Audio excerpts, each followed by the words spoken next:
Ruella simplex, a petite yet beautiful flower that gracefully sways in the breeze. Known for its beautiful yet simple blooms, this flower is absolute gem to any garden. It has been given a number of different names, including R. bitroniana, R. corolea, R. malacosperma, and R. tuediana. And of course, Mexican petunia or wild petunias. Nowadays, it is known for ruella simplex. Did you know that ruella simplex is the first given name to this plant in 1870? It was discovered in Cuba. It was named to honor the French botanist Jean de la Ruelle. Jean Ruelle, a French botanist and physician of the Renaissance, was honored in the naming of the plant Ruellia, which includes Ruella simplex, because of his significant contributions to early botany and herbal medicine. Ruelle's most notable work was his translation of Historia Plantarum by Dioscorides, an important ancient text on medicine plants, into Latin. This translation helped plant-based medicine more accessible to Renaissance scholars and practitioners.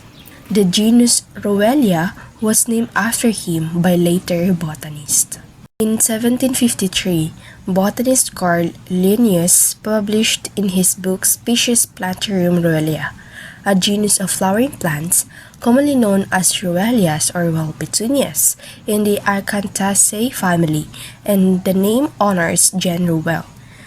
Let's take a closer look at this delightful flower and explore its unique characteristics and benefits, where we unveil the beauty of the ordinary. Ruellia is a species of flowering plant in the family Acanthaceae. It is a native Mexico, the Caribbean, and South America. It has become a widespread invasive plant in Florida, where it was likely introduced as an ornamental before 1932. Ruella simplex is a small to medium-sized evergreen perennial with an upright, spreading growth habit. Its lanceolate leaves means shaped like a lance at least 3 times as long as wide, are dark green serrated. A leaf having a margin nuts like a saw tip pointing toward the top, and medium in texture. Towards the end of its semi-woody branches, violet-purple, terminal flowers are produced on long axillary peduncles. It is an excellent flowering plant, blooming from May to November and sometimes year-round when exposed to full sun. Its flower blooms for only 1 day. It is commonly known as ruellias or wild petunias.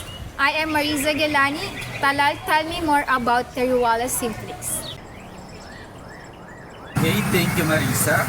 So, in appearance, ruella simplex is a flowering plant that is lavender to violet flowers in color and of trumpet shape, 5 blue petunia like 1.75 long. As you can see, bloom from the upper leaf axil in loose purple stem, a cluster or long stalk seeds, so which are attractive to insects such as bees. In 5 petals, rounded at tips, so makikita natin. So it typically grows to 3 to 4 tall in the wild, but 2 to 3 tall in a garden. So, plants branch from the ground into several woody base, stem coated with elongated, linear, willow-like dark green leaves, 6 to 12 long and 1/2 wide. So, that are often tinged with purple. So, it is an imperfect flower and an incomplete flowers. Imperfect flowers because it only has a stamen, the male part of a flower, and incomplete flower because it does not contain or has a pistil, which is the female part of a flower.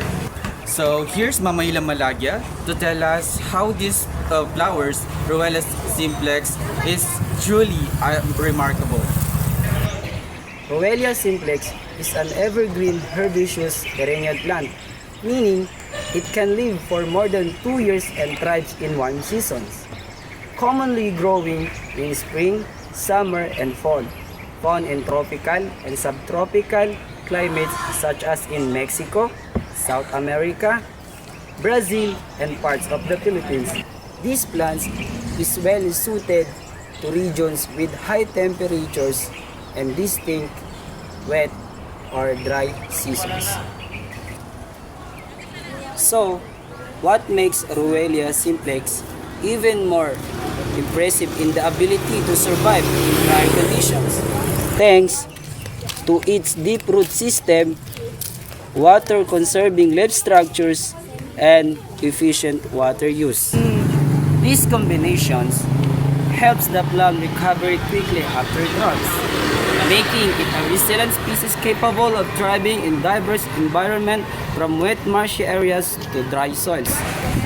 You'll often see it grazing garden, ponds, roadside beaches, with its striking violet blooms, proving it can flourish almost anywhere.